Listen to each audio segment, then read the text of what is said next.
Jenazah Paus Fransiskus disemayamkan di Basilika Santo Petrus. Umat Katolik diberi kesempatan untuk menyampaikan doa terakhir kepada Paus. Sementara di Jakarta, umat Katolik mendatangi Kedutaan Besar Vatikan untuk mengenang dan berdoa bagi Paus Fransiskus. Kita akan melihat informasi seperti apa langsung dari Basilika Santo Petrus. Kita akan tanyakan langsung kepada kontributor Kompas TV di Vatikan. Sudah ada Antonius Agnindito. Dan juga di Kedutaan Besar Vatikan untuk Indonesia di Jakarta akan ada laporan dari Fedriska Ananda.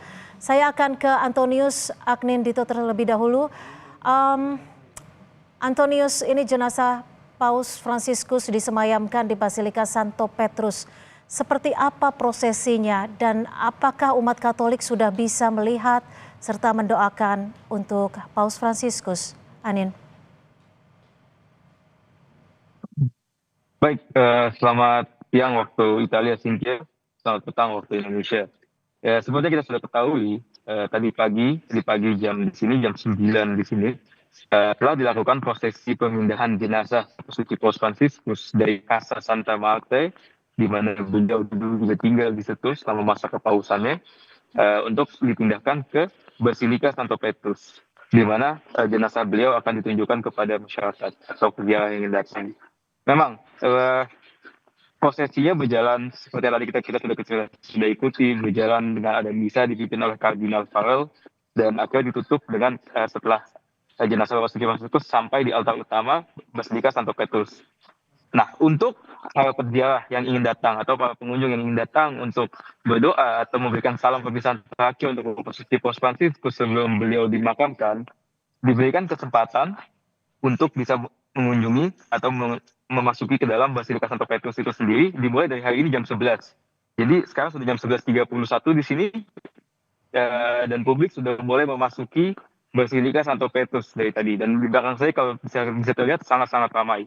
Publik diberikan kesempatan, kalau misalkan saya bisa meluruskan lagi, publik diberikan kesempatan untuk melihat atau memberikan pesan terakhir, salam terakhir kepada Bapak Suci Paus Fransiskus di sini dari jam 11 hari ini sampai tengah malam hari ini jam 24 dan besok dari jam 7 pagi sampai tengah malam lagi besok jam 24 dan untuk hari Jumat dari jam 7 pagi sampai jam 7 malam. Begitu, Cynthia. Jadi memang publik sudah bisa datang dan sudah mulai datang. Ani, lalu nanti untuk publik yang ingin memberikan doa, apakah bisa masuk ke dalam Basilika Santo Petrus atau hanya berada di luar area Basilika Santo Petrus, Anin? Baik, Cynthia, bisa. Publik tentu saja bisa masuk ke dalam Basilika Santo Petrus. Memang sekarang sangat-sangat ramai, tapi publik tetap bisa masuk. Pintu masuk memasuki Basilika Santo Petrus bisa diakses melalui sisi utara dari lapangan Santo Petrus, dan di situ sudah ada antrian di mana publik kemudian bisa masuk ke situ mengantri, dan setelah itu melewati pengamanan seperti misalkan pengecekan tas, scan X-ray dan seterusnya. Dan kemudian setelah itu dilewati semua, publik bisa memasuki Basilika. Begitu, Cynthia.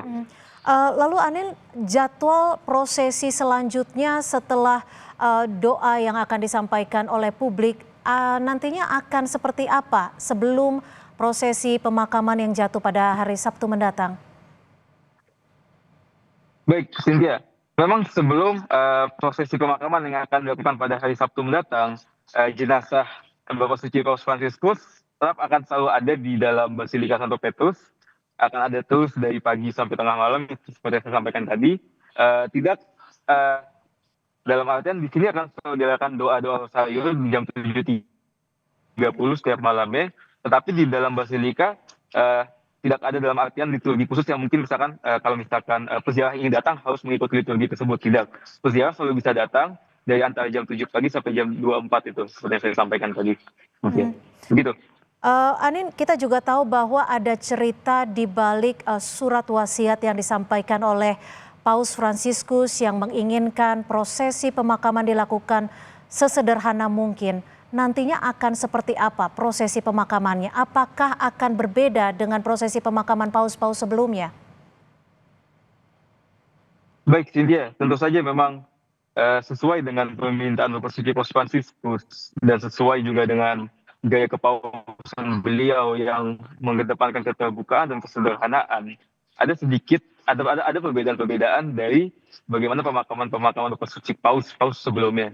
Sekarang untuk halnya Bapak Suci Paus Fransiskus, pemakamannya dibuat menjadi jauh lebih sederhana. Contohnya apa? Misalkan makam atau bukan makam, namanya kotak mati Bapak Suci Fransiskus hanya dibuat dari kayu biasa yang di dalamnya dilapisi besi seng. Bukan ada yang dekorasi-dekorasi yang bagaimana seperti paus-paus sebelumnya. Selain itu juga beliau menyampaikan bahwa prosesi pemindahan nantinya pas ketika setelah misa hari Sabtu, misa funeral Bapak Suci Paus Fransiskus, juga beliau meminta untuk prosesinya dibuat sederhana mungkin dan jadi sebuah pengakuan supaya tidak terlalu heboh karena beliau ingin dimakamkan sebagai gembala atau sebagai pastor, bukan sebagai suatu kepala negara. Dan itu pun juga tercerminkan dari permintaan beliau lagi bahwa nanti di makam beliau tidak akan dituliskan mungkin tulisan yang seperti apa, dan beliau hanya ingin menuliskan tulisan Fransiskus gitu saja untuk menunjukkan kesederhanaannya, karena beliau ingin dimakamkan sebagai sekali lagi gembala dan pastor, bukan pemimpin suatu negara. Ada pesan kesederhanaan yang memang kerap kali disampaikan oleh Paus Fransiskus. Dari Vatikan, kita akan bergeser ke Kedutaan Besar Vatikan untuk Indonesia di Jakarta. Sudah ada Fedriska Ananda. Fedriska, apakah masih banyak warga ataupun masyarakat yang berdatangan ke Kedutaan Besar Vatikan di Jakarta untuk menyampaikan belasungkawa di sana, Fedriska? Ya, Cynthia, hingga sore ini masih banyak masyarakat ataupun umat Katolik yang ingin menyampaikan rasa bela duka secara langsung di Nusantara Apostolik ataupun Kedutaan Tahta Suci Vatikan di Indonesia. Ini tampak di belakang saya, Cynthia dan juga saudara, ini merupakan antrian dari masyarakat yang memang ingin menyampaikan rasa bela duka secara langsung. Artinya memang tidak hanya di Vatikan, namun bagi umat Katolik di seluruh dunia termasuk di Indonesia ini juga merasakan duka yang sangat dalam atas meninggalnya Paus Fransiskus pada Senin kemarin, di mana di kedutaan ini mereka akan membuka kantornya ini selama 3 hari, mulai dari kemarin, ini hari kedua, dan juga hingga besok pada hari Kamis ini untuk menerima ucapan bela duka secara langsung, di mana para pengunjung ataupun umat dan masyarakat yang kemudian ingin menyampaikan doa dan juga bela duka atas meninggalnya Paus ini akan dicatat di buku, kemudian buku ini akan dikirimkan langsung ke Vatikan, kemudian untuk dapat semoga ini doanya sampai begitu ya kepada Paus Fransiskus. Sehingga memang hingga sore ini kalau misalkan kami bandingkan dengan kemarin ketika kami di sini juga, Cynthia dan juga saudara, ini tampaknya lebih ramai dibandingkan dengan kemarin. Jadi memang dari Kedutaan Besar Vatikan ini membuka 2 sesi pada pagi hari pukul 10 hingga pukul 12 siang dan juga kemudian pukul 2 siang hingga pukul 5 sore. Jadi artinya besok ini merupakan hari terakhir untuk menyampaikan rasa bela duka